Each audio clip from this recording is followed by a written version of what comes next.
kata ni keluar, dia bukan nak cari makan, dia bukan nak jalan-jalan. Dia cari terbang keluar tu, dia nak cari pasangan untuk dia start satu koloni baru. So normally dia terbang dekat mana? Lampu. Dia akan berkumpul kat mana? Lampu, cahaya.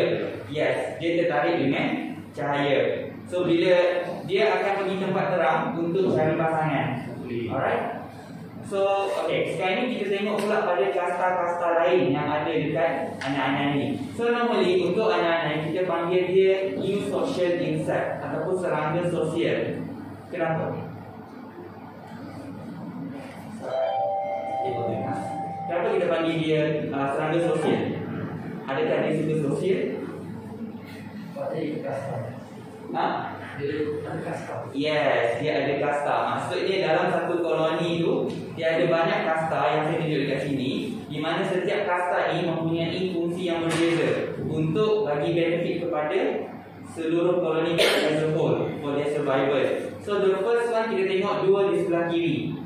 Yang ini antara yang macam kita call frontliner lah, yang penting sebab bila kita buat termite inspection ataupun kita check anak-anak dekat rumah klien, kas yang kita selalu nampak adalah these two most of the time, worker dan juga soldier. Dan yang tiga di sebelah kanan ni, iaitu kekatu, neotenic dan juga dia punya royal pair, primary reproductive stage dia, ini adalah kita panggil reproductive phase. Maksudnya fasa ataupun kasta reproduktif yang digunakan untuk membiak.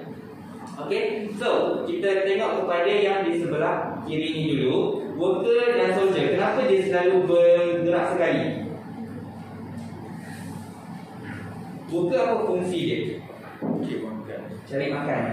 Kalau soldier, protect the colony. Sebab nama pun askar, betul lah. Alright, that's why dia selalu berdamping lah. Maksudnya dia work, dia move together. Sebab worker lah yang akan cari makan. So kalau yang rumah klien kita kena serang dengan anak-anak kayu semua kena makan adalah disebabkan oleh kasta ni, pekerja. Pekerja sahaja yang cari makan. Yang lain, askar, kekatu, neotenic dan juga queen dia dengan king dia tak pandai cari makan sendiri. Jadi worker ni lah yang akan suap setiap satu koloni. So worker ni macam dia punya pembantu rumah lah, dia punya mate dia. Okay, kenapa soldier ni berdamping dengan worker? Sebab dia nak protect. Okay, kalau kita tengok yang sebelah kanan ni pula, Alex dan juga neotenic. Fungsi kedua-dua ni adalah untuk menggantikan queen dia satu hari nantilah. Bila queen dia dah semakin lemah, so queen dia perlu pengganti untuk survival of the colony. Jadi neotenic atau Alex akan develop ataupun akan berkembang menjadi satu queen, satu king lah. Tapi apa beza kekatu dan juga neotenic? Dua ni. Sebab fungsi dia lebih kurang sama, tapi apa beza? Warna. Okey, dia nampak kat situ warna. Lagi apa yang kekatu ada, neotenic tak ada? Sayap. Betul. Jadi bila kekatu ada sayap, so dia ada satu kelebihan, di mana dia terbang keluar untuk cari spot baru, untuk start koloni baru. Tapi kalau neotenic, dia tak boleh terbang keluar. Dia hanya bergerak di dalam nest tu sahaja, berlega dekat dalam nest tu. Okey. So now kita pergi kepada dua kasta yang penting tadi. So kenapa untuk anak-anak kita gelarkan dia sebagai makhluk perasa penting? Kenapa kita ada pes lain macam semut, lipas, cicak ataupun kita ada tikus. Tapi kenapa out of many pes yang ada, termite kita gelar dia sebagai important pes?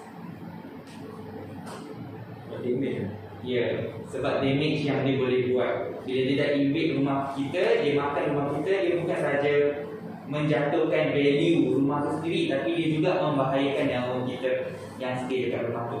Okay, so dekat sini kita tengok ini adalah segi tiga untuk termite survival. Anak-anak dia akan cari tiga benda ni untuk dia invest sesuatu kawasan tu. So contoh kalau macam tikus, kita nak eradicate the rat population dekat satu tempat, kita boleh kacau salah satu dia punya triangle ni, salah satu faktor ni. Mungkin kita boleh cut dia punya makanan. So dia akan forage pergi tempat lain untuk cari makanan. Tapi kalau anak-anak, kita tak boleh cut dia punya sumber makanan, sebab dekat rumah kita sendiri ada 1001 sumber makanan. Dia boleh makan apa sahaja. Alright, dan kita pun tak tahu nak locate kat mana dia nesting dia, the exact location of their nest. Jadi apa yang kita boleh buat, sebab tu kita kena buat baiting lah. Okay, so now kita pergi kepada kasarnya yang dah sebut tadi, kasta worker. Sebab apa kita highlight dekat sini? Sebab in term baiting system, our main focus is actually discuss worker. Sebab worker ni yang akan makan kita punya bait. Ada certain cases normally towards the end of the baiting system, ada klien yang call kita kata, kenapa bila I buka station banyak anak-anak banyak lagi, tapi kenapa bait tak termakan? So bila kita buka, kita tengok most of the cast dekat dalam tu soldier sahaja, worker dah kurang. Sebab tu bait kita tak termakan. Normally kita experience towards the end of the treatment. Dan selain daripada worker, kita tengok juga pada soldier. Soldier ni selain daripada fungsi dia untuk protect koloni, apa fungsi soldier yang lain yang kita boleh dapat? Ada tak? Selain daripada protect koloni tu,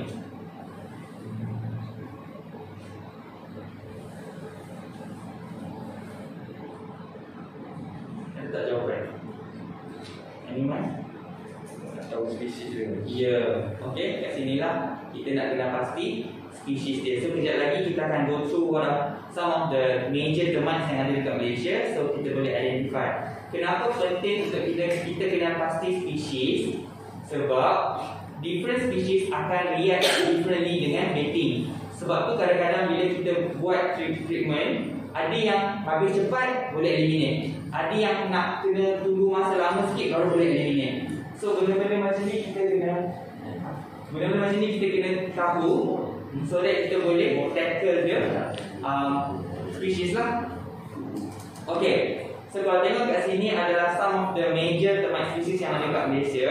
So kita buat di sebelah kiri ni yang paling besar, sebab dia selalunya ini adalah spesies yang selalu kita jumpa yang masuk rumah. So dia punya genus adalah Coctotemis. Dia punya spesies ada banyak. Dekat Malaysia itself kita ada dalam 5-6 spesies macam tu. Okay, kita ada Coctotemis gastroi, Coctotemis turbinatus, Spongensis, Casobernal, Chevians, banyak. Okay, tapi kalau gambar yang kecil-kecil dekat kanan ni, ini adalah garden termite, ataupun kita panggil dia anak-anak taman lah.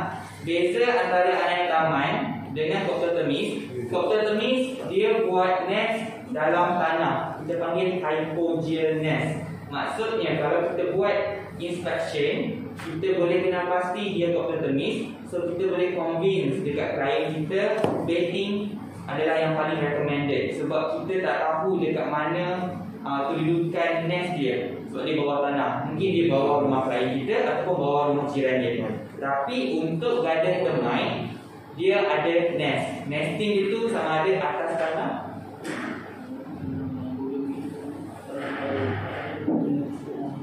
oh kat sini ya. Okay, ada teman apa tu? Okay. So di sebelah di sebelah kiri yang gambar tak nampak.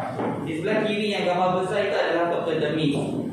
Di sebelah kanan yang 6 gambar kecil itu adalah garden termite, di mana dia hidup dalam busut. So contoh kalau Macrotemis yang di sana. Macrotemis ni dia buat busut memang betul atas tanah.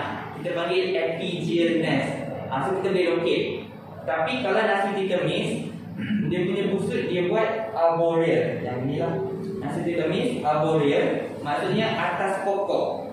Jadi untuk kita selalunya sebab Ikari pun ada cover resorts, so normally kita akan jumpa Nasutitomis ni dekat resort ataupun kawasan-kawasan pantai dekat beach area. Okay. Untuk Globitomis pun sama juga, dia ada busut juga. Okay, yang bawah ni Shadorhino, Odonto dengan Microcerotomis kita rarely jumpa dekat urban area. Normally dekat resort ada, dekat urban area kurang. Tapi yang paling jelas untuk kita kenal pasti spesies, sebab tadi kita kata Casta Asca, tugas dia bukan saja untuk protect koloni, tapi untuk kita kenal pasti spesies. Sebab kita tengok dekat sini, contoh gambar dekat kanan ni, this 6 anak-anak, kita dapat tengok beza dekat dia punya saiz kepala ataupun bentuk kepala dia. Contoh kalau Macrotemis, dia ada major and minor, major and minor soldier. Tapi kalau nasotikamis, kita nampak dia punya kepala dia tirus je. Dan dia bersaiz agak kecil. So ini adalah salah satu cara yang kita nampak, kita boleh terus tahu kenapa. Kita boleh kenal pasti terus lah. Okay? Tapi yang paling basic, kalau kita buat site inspection, masa kita nampak spot yang ada anak-anak aktif, kita ambil dia punya soldier, kita try bagi dia try to attack us, try untuk gigit kita. Kalau yang keluarkan cecair putih, askar yang secret white latex is actually Dr. Temis yang this one. So itu adalah yang paling basic, yang paling senang. Keluar cecair putih je, so kita boleh inform homeowner, you punya rumah dah kena infest dengan Dr. Temis species. So nampak lagi profesional lah. Okay? Lagi sekali, kalau dia gigit keluar Cecair putih. CMT. Itu adalah Dr. Temis. Tapi benda yang paling tak boleh kita cakap adalah, yang ini 3 bulan boleh counting, 3-4 bulan boleh settle. Tak boleh. Itu paling bahaya. Okay, masa kita letak kita punya kepala atas chopping board. Sebab under Dr. Temis ni, dia ada, macam tadi saya katalah, banyak spesies lain. Selalu kalau yang 3 bulan ataupun 2 minggu dah boleh counting, itu adalah jenis biasa yang kita jumpa kat Malaysia lah, Dr. Temis gastroid. Okay, tapi this year kita banyak receive, hari pun ada juga certain site yang handle Dr. Temis curvinatus yang dah makan masa 7 bulan baru kita nampak signs of elimination. Okay, so now kita move to the next one. Alright, so earlier saya dah mention yang kita produk ni kita adalah distributor kepada Asia Pacific. So 21 spesies ni adalah list of the termite yang bukan sahaja dari Malaysia tapi juga dari negara yang lain lah. Contoh macam kalau Formosanus nombor 8 tu, itu dari Hong Kong. Acinasiformis dengan franchise dari Australia. Kalau nombor 12 Dr. Temis bastata dari Philippines. Alright, tapi yang ada dekat Malaysia mainly adalah 1 hingga 7.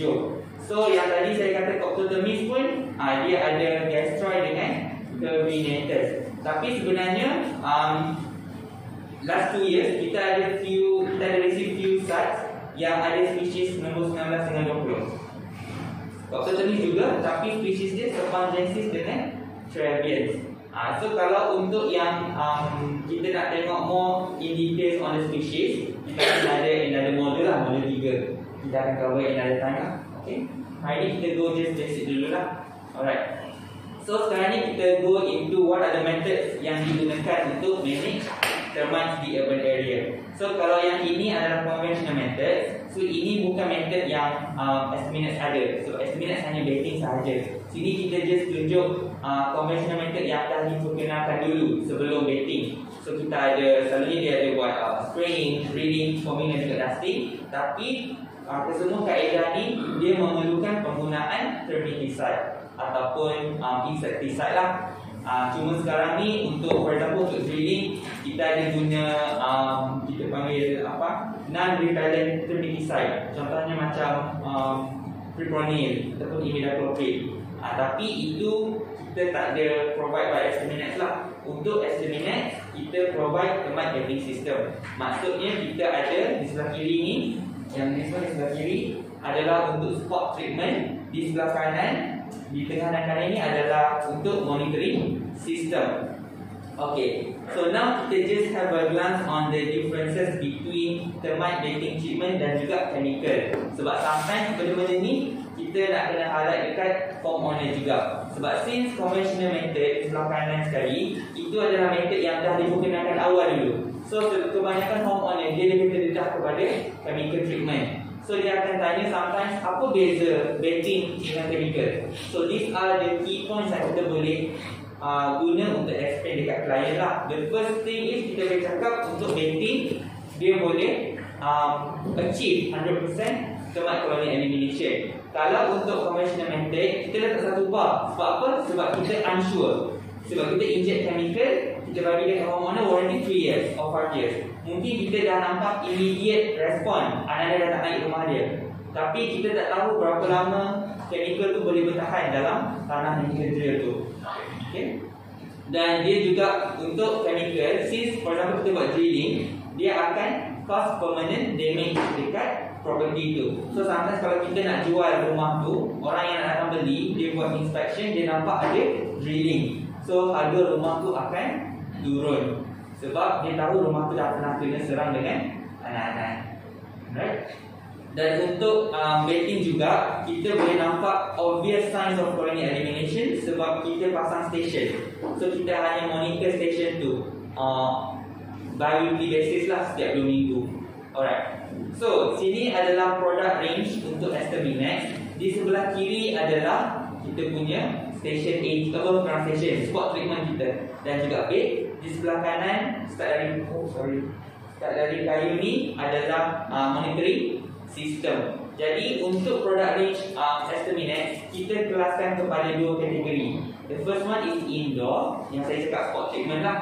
Yang second adalah outdoor ataupun monitoring system. Yang that's why kita Estaminax dia comes with full system, complete system. Dia bukan sahaja ada bed, dia juga ada komponen. Dan indoor ni ramai yang confused. Dia ingat indoor dalam rumah je, dalam bangunan je. Macam mana kalau kita nampak tempat aktif, tempat hotspot dekat luar. So kita nak pakai yang mana? Spot yang indoor ke yang kanan? Kanan AG ya. Pakai AG lah. Sebab AG kita pakai kalau ada anak-anak aktif. Kita pakai AG dan juga B. Kalau tak ada anak-anak aktif ataupun kita sebagai monitoring system, pemantauan, kita pasang IG lah atau IC. So komponen utama ataupun kita punya weapon adalah B itu sendiri yang menggabungkan dua-dua kategori ni. Untuk AG kita pakai B, untuk IG kalau intercepted ataupun anak-anak masuk station pun kita pakai B untuk hapuskan colony. So now kita tengok lebih detail kepada kita punya B. So yang pertama sekali, kita punya B is highly palatable. Maksudnya ini bukan datang daripada kita, ini datang daripada researcher yang dah buat research on site dan juga datang daripada TCO. Jika kita nak compare, bandingkan produk B Estaminax dengan other brand yang ada dekat pasaran. Dan dia updates ini proven 100 gram satu pack Estaminax B ni dapat dikonsum selama 4 hari sahaja oleh Copetomys Gastroid. So ini kita buat, kita dapat masa kita buat on-site trial. Sebab bila kita buat on-site trial, kita akan datang 3 hari selepas pemasangan. So kita tengok base plus base. So itu adalah update dari Copetomys Gastroid yang saya kata tadi selalunya yang kita jumpa dekat Malaysia. Dan bed matrix adalah organik dan unbleached. So dekat sini saya ada 2 sampel. Saya tunjuk dekat kamera dulu lah, 2 sampel. So kalau tengok beza yang ini dengan ini, apa beza dia? Warna dia. Yang ini lebih pudar ataupun lebih putih sikit lah. Yang ini lebih gelap. So kita ada receive komen daripada kita ada receive komen daripada klien kata, dulu saya nampak yang punya colour gelap, tapi kenapa sekarang ni punya colour dah terang macam ni? Sebab kalau kita tengok produk brand yang ada kat pasaran, putih. Kebanyakan ni yang di colour putih, yang daripada Japan ke, kan, daripada US ke, semua colour putih sebab dia bleach. So kenapa kita punya bed comes with variety of colour macam ni? Sebab kita retain dia punya natural colour. Kita tak ada bleach kita punya bed. So kenapa colour dia berbeza? Dia datang daripada sumber kayu yang kita guna. So kalau kayunya lebih tua, colour dia akan jadi gelap macam ni. Bukan kayu yang biasa, kita pakai species yang sama, cuma usia dia lah. So sebab lately production agak cepat, so kayu yang muda pun kita dah pakai untuk kita hasilkan kita punya bed. So colour dia agak mudah sikit lah, right? Tapi kita tak ada bleach dengan chemical lah. So dia unbleached, kita retain the original colour. Okay, so yang ini adalah kita punya active ingredient. Untuk Estaminax kita pakai chlorfluazuron. So kalau macam selalunya kalau saya bagi training dekat technician, selalu technician dia susah sikit nak sebut. Dia macam azuron kan. So saya kata kalau on-site, kalau klien tanya, tengok dekat kita punya packaging ni ada dekat dalam kotak. So tunjuk je yang itu, bagilah klien tu baca. Tapi kalau boleh sebut, is a very added lah. Chlorfluazuron. Dia macam azura sikit. Chlorfluazuron. Okay. So saya nak cerita untuk chlorfluazuron sikit. Untuk Estaminax bed kita menggunakan 0.1% sahaja. Sebab tu kalau tengok dekat graf kita, dekat bawah ni dia jatuh dalam kelas 4. That's why kita bunyi kalau putih. Kelas 4. Kat sini lah. Kelas 4. Kelas 4 maksudnya dia tidak berbahaya, selamatlah digunakan. Dan kelebihan dekat sini adalah walaupun kita hanya pakai 0.1%, tapi kita bukan sahaja boleh eliminate octotermites, malah kita juga boleh eliminate garden termites yang lain. Compare dengan for example kita ada produk daripada Japan, dia menggunakan distrifluron. So dia pakai 1% distrifluron, tapi dia mainly boleh eliminate octotermites sahaja. Dia ada few yang dia claim boleh eliminate, tapi dia tak publish betul-betul lah. So mainly boleh cover octotermites. Sama juga dengan produk yang dari US, dia pakai hexafluoron.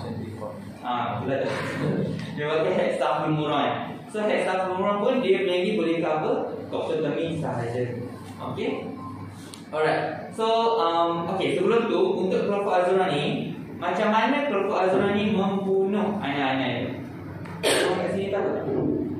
Tak ada saling kulit. Tak ada saling kulit. Betul. Sebab bila anak-anak makan, chlorphazona ni dia adalah, kita panggil dia CSI, chitin synthesis inhibitor. Dia menghalang penghasilan kulit anak-anak itu. So bila anak-anak makan, dia tak sedar pun dia makan racun ni sekali. Tapi racun ni akan mengganggu hormon dia supaya dia tak boleh saling kulit. Okay. So now kita tengok kepada dia punya bait packaging. Dekat sini untuk Astaminax kita pack dalam individual 100 gram macam ni. Okay. So kalau tengok dekat belakang, dia ada printed number dekat bawah. Printed number dekat bawah ni. So di sebelah tengah yang nombor panjang tu, itu adalah batch number. Di sebelah kanan 5 atau 6 digit adalah serial number. So batch number ni, ini adalah yang paling utama yang kita nak highlight untuk technical. Especially kalau untuk operation team, kena inform pada technician, memang kena jot down batch number setiap kali guna dekat site. Sebab apa? Batch number ni kita guna untuk sistem product record.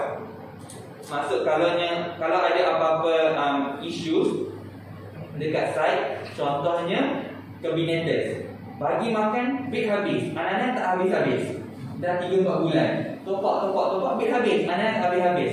So benda-benda macam ni boleh inform pada kita untuk kita troubleshoot what is actually the problem. Tapi before kita support, ada 2 benda yang kita akan request. Pertama adalah service card atau service report. Yang kedua adalah batch number ni. Kita nak tahu untuk site tu dia pakai batch number apa. Untuk serial number yang hujung ni, ini penting untuk office, untuk sini lah, untuk stock check and big movement, maksudnya in and out. Sebab serial number ni adalah running number. Okay, so kalau kita tengok kita punya box, dia dalam 3 kilo macam ni, dia ada 30 pack. So dia akan ada running number yang berbeza. Running number yang berbeza lah. Okay. Alright. So sekarang ni kita sentuh sedikit kita punya monitoring. Di sebelah kiri adalah in ground, di sebelah kanan adalah in concrete. So apa beza antara dua-dua ni? Apa beza in concrete dengan in ground? Simen. Ya, betul lah tu. Okey, maksudnya kita nak tanam dekat tanah juga, tapi jika atas tu ada simen, ada apron, so kita kena pakai in concrete lah. Beza dia adalah dia punya base unit dia. Untuk in ground dia ada collar dan juga wing, sayap dia. Tapi kalau in concrete di sebelah kanan, dia punya base unit yang warna hijau tu dia tak ada apa-apa. Dia tak ada collar, dia tak ada wing, sebab kita nak masukkan dalam konkrit. Tapi komponen dia sama, dia pakai layering wood yang sama. Okey. So ini adalah konsep baiting. Dekat sini kita tunjukkan animation anak-anak dengan memasang bait on site. Kita boleh alih perhatian anak-anak itu daripada makan perabot ataupun merosakkan property kepada makan kita punya bait. Jadi bila kita install bait dan juga station dekat site, station tu, above ground station tu akan jadi sumber makanan utama bagi anak-anak. Macam kita tahu anak-anak dia ada macam-macam jenis option, macam-macam jenis sumber makanan. Tapi pentingnya untuk kita buat baiting ni, kita nak alih perhatian dia, nak jadikan kita punya station tu sebagai sumber utama. Dia boleh neglect all the other sources untuk pergi kita punya bait. So sekarang ni kita tengok how this estimated speed being applied on site. So kita tengok yang pertama sekali adalah aging station lah yang kita pasang di site. Dan komponen dia adalah yang ni saya tak ubah, ini Philippines punya. Kita punya bait dan juga kita punya aging station. So selalunya kalau masa kita punya treatment tempat baiting treatment, kita nampak dekat dalam station yang kita pasang, kas yang banyak dalam ni adalah worker dan soldier. So kas lain yang reproductive kas tu ada dekat dalam nest dia. So nest dia can be underground untuk cockroach ataupun dalam busuk untuk garden termite. So dekat sini kita buat animation yang kalau merah ni adalah worker yang dah makan bait. Kalau hitam ni belum lagi. So maksudnya kalau merah ni dia akan share makanan tu dekat, dia makan, dia pergi stesen kita, dia makan, and then dia bawa balik, dia share dengan dia punya koloni dia lah. So sharing of food ni kita panggil prophylaxis. Prophylaxis. Jadi kalau klien sometimes dia tanya, dia kata you datang rumah you pasang station, yang makan soldier dengan worker yang makan bait tu, tapi queen dia kata bawah tanah. Macam mana queen dia boleh mati sekali? Padahal queen dia tak datang pun station, sebab dia ada food sharing of food. Dia berfungsi makanan. Okey.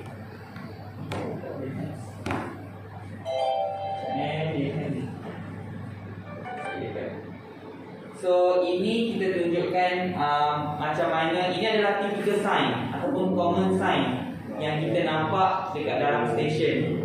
So it also shows how palatable estimated bait is. So maksudnya dekat sini kita akan nampak akan ada banyak worker dan soldier masuk dalam station tu untuk makan. So masa ni sometimes bila klien tengok, dia panik, dia takut, dia rasa macam bila kita pasang bait tu, kita lagi tarik anai-anai untuk makan. Rumah dia macam lagi kena seram. So kita kena explain dekat dia jugalah. Kita kena cakap dengan dia, bila ada keadaan macam ni, ini adalah tanda-tanda positif yang kita dah berjaya alih perhatian anak-anak itu daripada rosakkan rumah dia kepada makan kita punya bait. So ini juga ada satu story di mana kita buat kita letak bait, direct baiting lah. Anak-anak itu bukan sahaja habiskan bait, dia juga makan sekali kita punya plastik dan juga kertas label tu. Betul. Sampai tinggal minit sikit je macam tu. Tinggal je, yang lain semua settle. Tinggalkan jenama. Tinggalkan jenama. So itu menunjukkan how palatable the bait itself lah. Dan ini juga adalah sign lain yang kita nampak bila dia makan, dia buat nest. Kata nest yang kita panggil sarang dia. So kenapa dia buat sarang macam ni dekat dalam station tu?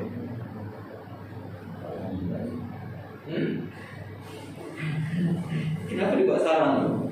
Dia dah selesa. Betul? Lagi?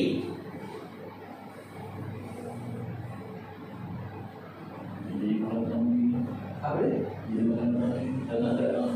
Betul? Bila dah ada nest dekat dalam station tu, itu menunjukkan yang kita punya station ni dah berjaya jadi dia punya sumber makanan utama lah. Tapi ada sebab lain kenapa dia buat sarang tu.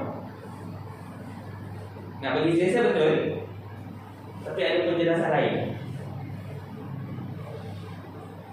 Dia buat kata nest ni sebab tujuan utama nak bagi selesa lah. Sebab apa, bila dia buat kata nest ni, dia akan retain moisture dekat kawasan tu. Sebab sometimes bila kita buka station, kita akan nampak penutup dia ni penuh dengan wap air. Wap air. So itu menunjukkan yang environment ataupun climate dekat dalam station ni dah jadi lembab. Sebab tu dia buat satu lagi. Kalau kita nampak macam ni, kita nak kena tepak betul. So sarang ni kita nak buang ke tak payah? Tak payah. Buang ke? Buang. Tak payah. Buang. Tak tahu. Nak kena buang ke tak payah, Mak? Tak tahu. Dia dah buang ke? Ha? Kalau tak buang macam mana? Tak ambil lagi. Kalau tak buang macam mana nak masukkan betul? Sebab dah kena. Masukkan tu. Ya, maksudnya tak payah buang, bancuh bit, sumbat je dalam session tu. Kita tekan je. Sebab dia punya katanas ni agak rapuh. Dia rapuh, jadi kita tak perlu buang. Sebab apa? Bila kita buang, satu gangguan, satu lagi kita dah buang sekali bau dia, feromon dia.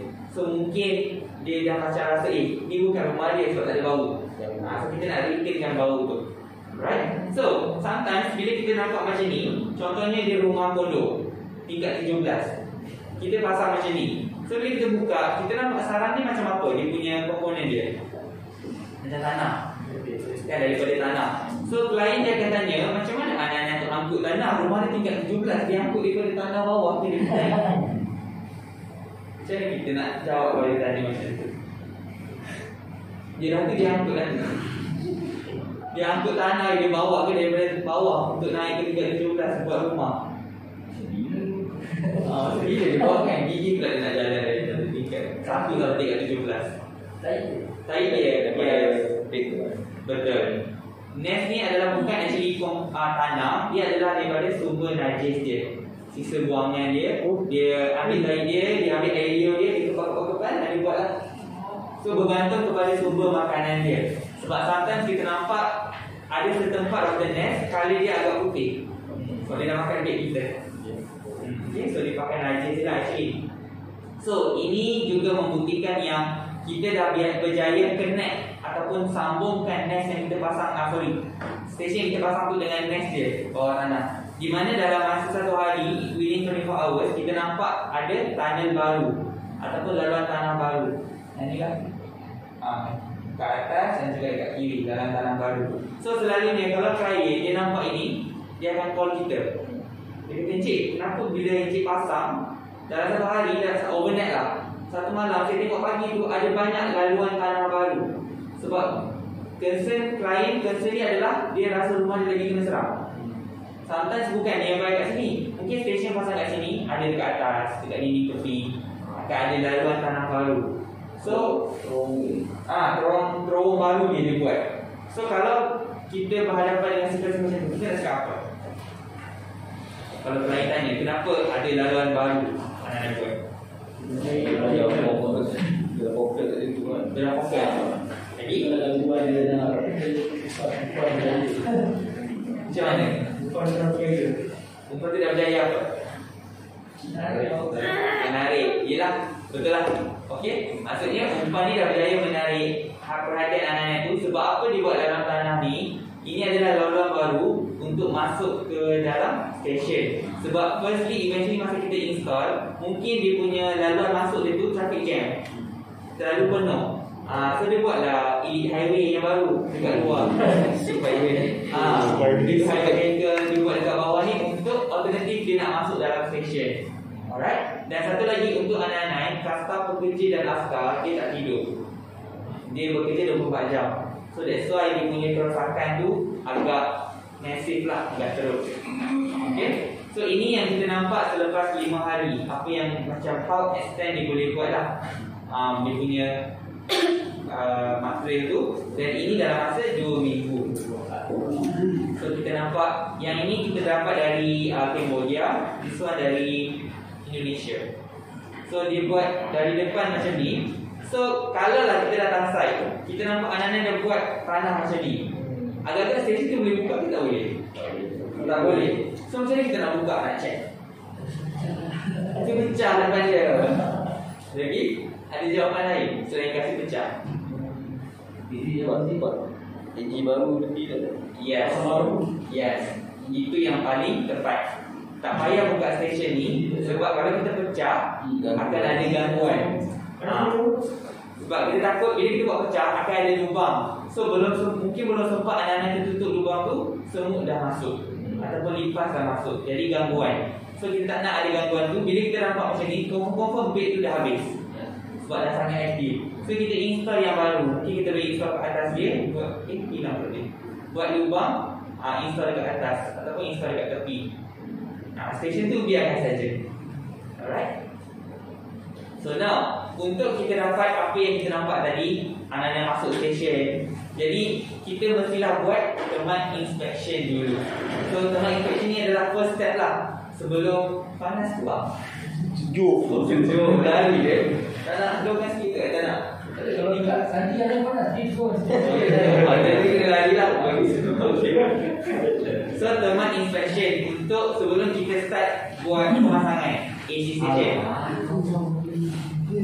So ini adalah conventional tool yang biasa kita guna, yang biasa kena ada. So saya punya highlight kat sini adalah punya screwdriver. Kita pakai flat blade yang highly recommended. Kita jangan pakai yang Phillips tu. Sebab Phillips tu susah untuk kita detect celah-celah bingkai ke. So nanti dia akan rosak apa bila-bila ada cerita ke. Ada cerita. Okey, kita pakai flat blade lah. Senang lah buat kerja. Alright, dan torchlight pun saya letak macam ni. Dan selalu saya bawa yang headlamp tu, yang dipakai kepala tu, just in case kalau kita nak cari tempat yang tinggi, nak kena panjat tangga. So tangan kita dulu boleh berfungsi lah, boleh bekerja. Okey, selain daripada dua conventional tools, kita juga ada additional inspection tools, which are yang kita start daripada yang sebelah kiri ni, dolmer. So dolmer ni ada bawa yang ni. Okay, kita letakkan dulu. Okay, dolmer. Letak trouble. Oh, ini kita check dengan saya. Saya tak lama lagi. Kita tak lama je. So dolmer ni selalunya kalau kita bawa betul-betul lah. Sebab kita nak bawa dia nak kena kayu. Macam nak bawa kayu. Sebab selalu kita bawa ni kalau ada set issue. So klien tengok dia macam nak kayu. Okay, dia ni. So this one, dolmer ni kita panggil dia timber stepper, pengetuk kayu. Bukan pengetuk kepala klien kita. Pengetuk kayu. Ya, betul. Kalau nampak kosong kat hujung ni, dia punya plastik note ni lah. Kita cuma run dulu dekat wooden surface. Betul tak? So kalau dalam pembukaan kayu tu ada hollowness, ada kosong, kita boleh pindah. So ini mudah nak buat kerja. Kalau rumah klien tu dah ada dinding kayu, lantai kayu, tiang kayu, skirting kayu. So kalau ada dolmer ni senang kita buat kerja. Dan dia agak panjang, so boleh sampai tempat yang tinggi lah. Okay. Alright, so ini dolmer. Dolmer ni dia punya penggunaan adalah penting dekat Australia. So kita implement lah dia punya penggunaan tu.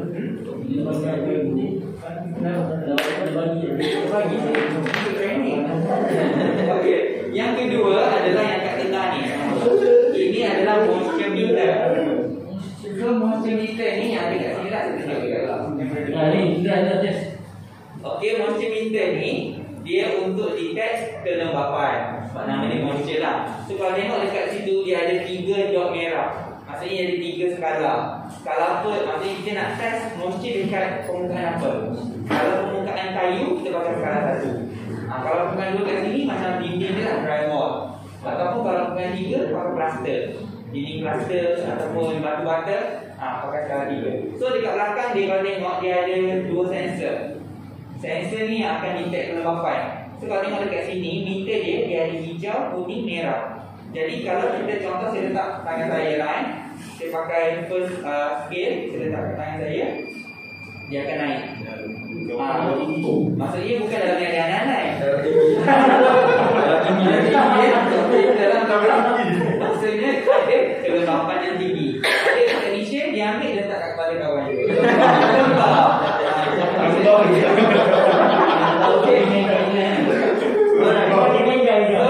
Kepentingan dia, kita nak letak, mestilah letak permukaan tu kena sentuh dua-dua sensor tu. Sebab kalau kita letak satu je, dia tak bunyi. Dua-dua. So bila kita check tempat tinggi kan, ada bunyi, kita boleh hold. Lepas tu dekat klien. Okay, so dekat atas tu kelembapan dia tinggi. Jadi bila bunyi macam ni, so klien dia akan aware sikit lah. Sebab sometimes moisture meter ni dia paling berguna kalau kita buat inspection rumah dia tak ada anak-anak. Rumah dia tak ada anak-anak, jadi kita boleh buat termite risk assessment. Maksudnya risiko rumah dia nak kena serang anak-anak.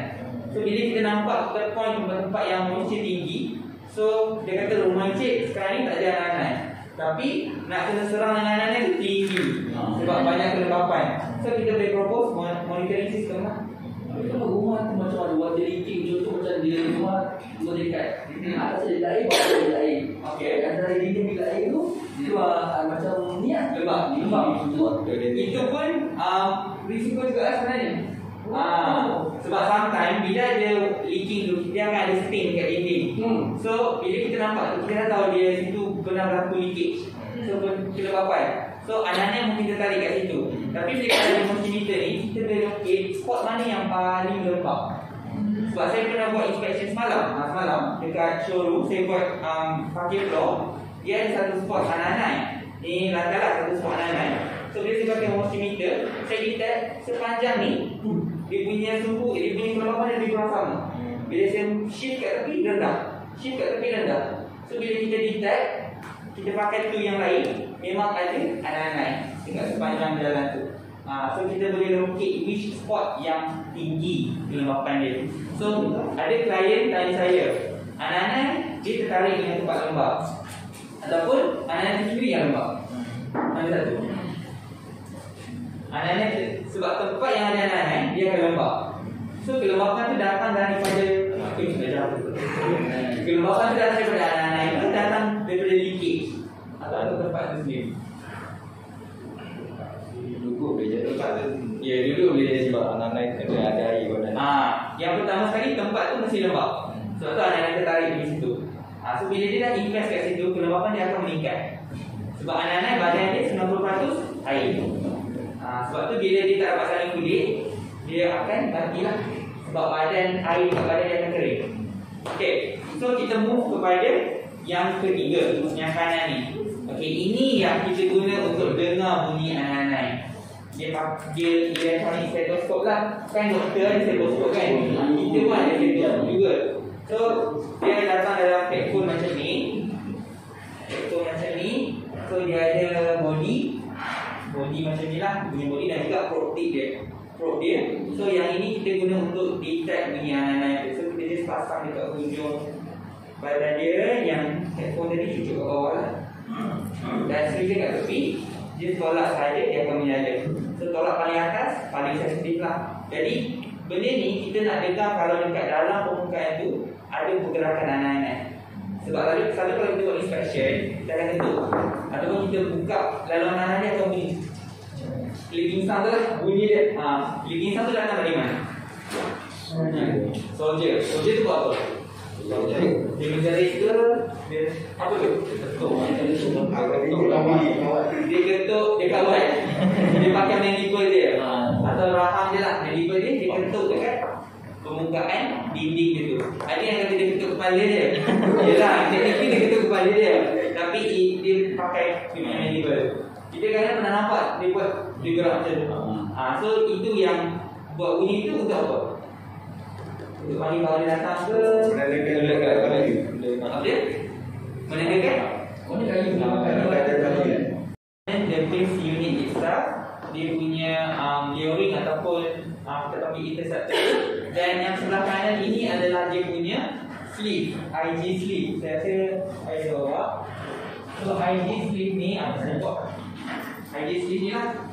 Ini kita ada sebab hari tu saya ada satu site, trial site dekat dengan Ikari, dengan Miss An, yang Miss Ikai Kota Damansara, yang Miss Tail. So kita ada pasang, kita pakai dengan sleeve ni lah. Sleeve ni sebenarnya fungsi dia kalau kita tengok kita punya base unit, dia penuh lubang, banyak lubang. Jadi sleeve ni kita pakai kalau kita nak install dekat sandy soil, dekat tempat yang agak berpasir. So dengan adanya sleeve ni, dia boleh prevent daripada pasir tu masuk ke dalam station. So ruang dalam station tu tak terganggu. Dan at the same time, bila kita install ni, klien dia akan question juga. Dia akan macam, you buat lubang dekat base unit tu supaya anda nak masuk, and now you tutup pula lubang tu, dia macam mana anda nak masuk? So macam mana anda nak masuk? Buka pintu. Yes, kertas. So basically dia akan mereput sebab tanah dalam keadaan lembab. So bila kita even within first month, kita dah nampak part of this sleeve akan reput. So bila dia reput, eventually dia akan emit carbon dioxide yang akan menjadikan persekitaran stesen tu quite acidic. pH dia jadi rendah. So pH rendah ni dia akan attract anak-anak. Sebab anak-anak dia nak invest satu kawasan tu, dia suka tanah yang berkeadaan acidic. pH 3 pH 4 dia suka. Sebab tu kalau kita tengok dekat hutan-hutan yang peat soil, tanah gambut tu kan, kalau kita tengok soil taxonomy, macam dia ada humus soil lah nama dia, UV soils. Itu dia punya pH agak rendah, so dia acidic lah. So ini kita apply macam same konsep macam dalam hutan. Anak-anak dia tertarik kepada decaying wood, kayu-kayu dah nak mati. So itulah konsep dia sama je. Dia macam temporary je lah kan? Temporary sahaja. Around 3-4 months habislah. Tapi kalau within that period kita happen to intercept termite ke dalam station, so berhasil lah maksudnya. Tapi it depends on the moisture of the soil as well. Kalau dia terlalu lembab, stream ni akan cepatlah dia merebut. Kalau tak terlalu lembab, dia mesti akan bertahan lagi. Okay, so SOP dia jarak antara station adalah 3 meter, 10 kaki lah, kurang dari 10 kaki. Jarak antara station dan rumah atau pembangunan adalah less than 1 foot, kurang dari 1 kaki lah, kurang dari 30 cm. Alright, so now adalah dia punya installation guide. First kita pakai auger. So kalau dalam gambar ni kita pakai machine auger lah. Kita pakai mesin yang kita attach dan kita drill lah lubang tu. So bila kita drill lubang tu, kedalaman dia mestilah dalam 28 cm supaya kita boleh masukkan station tu. So yang ni kita masukkan dengan dia punya sieve lah. Dan kita insert station tu dalam soil. Kena make sure yang dia punya collar adalah sama paras dengan dia punya tanah tu. So that dia tak terangkat lah. So bila terangkat, ada lubang kat keliling station tu expose, akan ada kejutan kalau kita datang visit nanti. Selalunya seribu babi dan juga katak. Ada kes anak ular, dia berikut dekat dalam tu. Ada ribbon kat dalam. So bahayalah. And then the lock pakai key opener. Dan yang penting sekali kena label the station, so that kita boleh locate kalau station mana yang kena intercept. For example, kita nak label tu berapa banyak station yang protect satu building. Kita kira lah 1 sampai 20 ke. Kalau building lain, mungkin kita boleh pakai nombor yang sama lah, running number yang sama. Okay. So ini adalah bird eye view untuk IG yang dah dipasang. So bila kita pasang building, selalunya homeowner dia akan dia punya first yang ada powder yang kering lah. Lepas tu untuk pemancuhan, normally kita akan bawa sekali kita punya ni lah, kita punya measuring cup untuk kita measure. So untuk kita measure 100 gram plate, satu pack 100 gram, kita letak 180 hingga 200 ml air.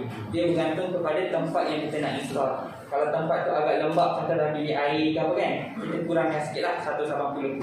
Tak nak dia terlalu lembab. Kalau tempat tu agak kering, masa kita install tu rasa panas kawasan tu, dekat roof beam ke, dekat ceiling tinggi sikit ke, kita lebihkan air tu.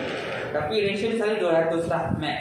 Tapi recently kita perasan kita punya bed ni, dia punya warna dia agak putih sikit, latest batch lah. Dan dia punya texture tu agak gebu sikit compared to the previous one yang lama punya.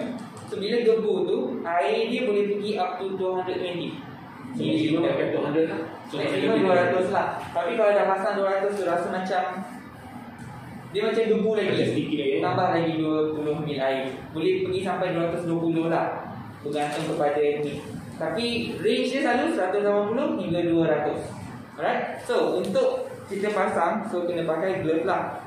So glove ada yang pakai sebelah aja, sebab I guna tangan kanan saja kan. So pakai tangan kanan je lah. Tak boleh kena pakai dua belah juga lah, sebab kita takut tangan kita ni pun dah ada bau ke apa. So pakai je dua belah. Alright. So untuk bancuh, before kita nak buka pack ni, kita kena measure dulu air.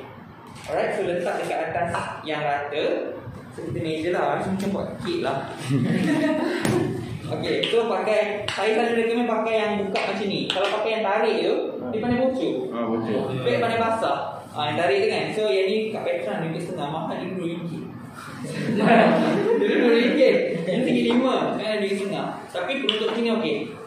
Right? So just measure, kena make sure dia punya cup ni jangan ikut yang cup punya ni lah. Ada yang mililiter. Ada yang pakai gram or something. Tapi better yang mililiter punya lah.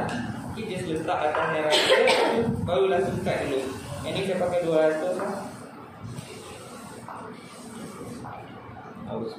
So bila air dah sukat, and then baru kita boleh buka kita punya bag.